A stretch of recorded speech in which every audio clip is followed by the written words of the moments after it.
दोस्तों, आप कौन हैं, आप कहां से हैं, इससे फर्क नहीं पड़ता। बात करें अगर आमदनी और खर्च की कहानी के बारे में, तो ज्यादातर लोगों के साथ जो केस है वो ऐसा ही है कि आमदनी 98 और खर्चा रुपया। तो अब यहाँ पे जो गैप क्रिएट हो रहा है, आमदनी 50 हो रही है और खर्च 100 हो रहे हैं, तो यहाँ पे जो 50 का जो गैप क्रिएट हो रहा है माइनस में, इसी को फिलअप करने की जो भागम भाग है वही है हमारे आमदनी और खर्च की कहानी। अब वैसे तो हर महीने सैलरी मिलती है, हर महीने इनकम होता है, तो उसमें हमें पता होता है कि कितना खर्च करना है, और जब तक हम अपने आमदनी यानी कि जो हमारी जल्द सैलरी मिल रही है उससे कम खर्च करते रहते हैं तब तक तो सब ठीक रहता है। लेकिन ऐसा हमेशा नहीं हो पाता है। हमारे घर में कुछ बड़े खर्च हमें भी करने पड़ते हैं। फॉर एग्जाम्पल, अगर कोई शादी पड़ जाए, या फिर हमारे घर में घर बनाने की बात हो जाए, या घर खरीदने की बात हो जाए, कार खरीदने की बात हो जाए, बच्चों की पढ़ाई की बात हो जाए, उनके हायर एजुकेशन की बात हो जाए, या फिर कोई इमरजेंसी पड़ जाए, तो ऐसे केस में आप देखेंगे तो ये बहुत बड़े खर्च होते हैं जो कि हमारी आमदनी में फिट नहीं बैठते हैं। और इस तरह के बड़े खर्च को पूरा करने के लिए अगर हमने पहले से सेविंग, पैसों की बचत नहीं की है, तो यहाँ पे हमारे पास बस एक ही ऑप्शन बच जाता है कि हम कहीं से लोन लें, कहीं से उधार लें, और अपने इस बड़े खर्च को, चाहे वो शादी हो, चाहे वो घर खरीदने की बात हो, घर बनाने की बात हो, कार खरीदने की बात हो, बच्चों की स्टडी की बात हो, कोई इमरजेंसी आ जाए, तो इन सारी चीजों के लिए अगर हमने पहले से बचत नहीं की है, तो यहाँ पे अब हमारे पास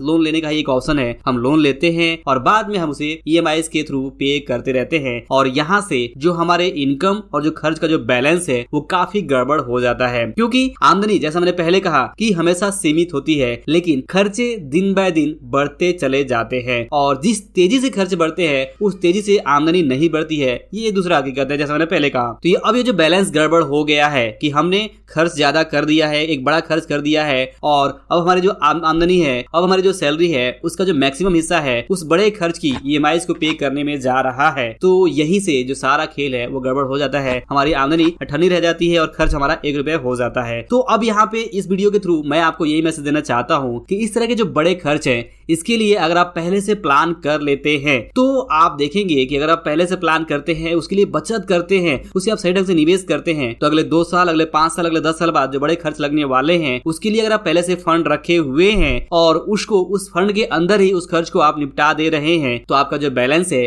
वो काफी हद तक सही रहेगा, और आपकी आर्थिक लाइफ उतनी ज्यादा इम्बैलेंस क्रिएट नहीं करेगी, आपको उतनी ज्यादा परेशानी नहीं होगी। अदरवाइज परेशानी की जो जड़ होती है वो यही होती है कि हम इन बड़े खर्चों को टालते रहते हैं, जब आएगा जब देखा जाएगा, और उसके लिए रेगुलर बचत नहीं करते हैं। ये हमारी होती है एक सबसे बड़ी मिस्टेक, सबसे बड़ा भ्रम, कि जब आएगा जब देख लेंगे, और जब तक वो खर्च आता है तब तक वो इतना बड़ा होता है, उतना जरूरी हो जाता है कि हमें इसके लिए ना चाहते हुए भी लोन्स लेने ही पड़ते हैं, जिससे हम ये सोचते हैं कि बाद में चुका देंगे, और हम बाद में चुकाते भी हैं। बट जब हम चुकाते हैं और ब्याज चुकाते हैं स्पेशली, तो बहुत ज्यादा पेन होता है, दर्द होता है कि हमारी जो कमाई है उसका बहुत ज्यादा हिस्सा ब्याज चुकाने में ही चला जा रहा है। तो यहाँ पे हमें ध्यान रखना यही है कि इस तरह की चीजों से हम सीख लें, और जो भी इस तरह के बड़े खर्च हैं उनके लिए हम पहले से तैयारी करें। अगर हम पहले से तैयारी करते हैं तो हमारी जो आमदनी और खर्च की कहानी है, इसमें एक अच्छा बैलेंस क्रिएट होगा, और एक अच्छी कहानी सबको पसंद आती है जहां पे हैप्पी एंडिंग हो। तो हम इस आमदनी और खर्च की कहानी में जो बैलेंस है वो किस तरह से क्रिएट कर सकते हैं, तो उसका रास्ता यही है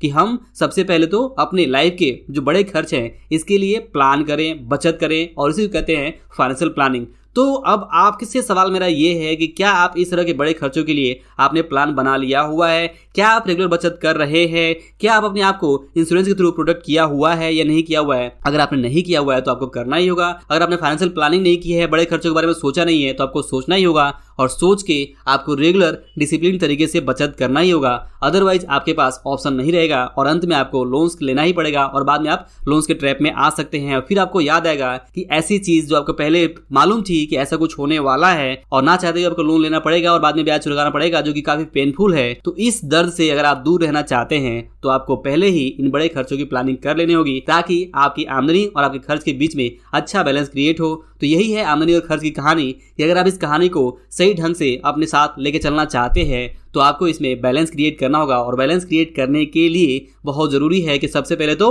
आपके खर्चे आपकी आमदनी से कम हो, और जो भी आपकी लाइफ में जो बड़े खर्च हैं उसके लिए आप प्री प्लानिंग कर लें, पहले से प्लान कर लें, उसके लिए रेगुलर बचत और निवेश करें। तो दोस्तों, आई होप कि आज का ये जो वीडियो लेसन है आपके लिए जरूर हेल्पफुल रहा होगा। वीडियो पसंद आया हो, वैल्यूएबल लगा हो, तो इसे लाइक जरूर करें और अपने दोस्तों के साथ शेयर भी जरूर करें। अंत में इस वीडियो को देखने के लिए और हमारे साथ जुड़े रहने के लिए आपका दिल से बहुत बहुत धन्यवाद।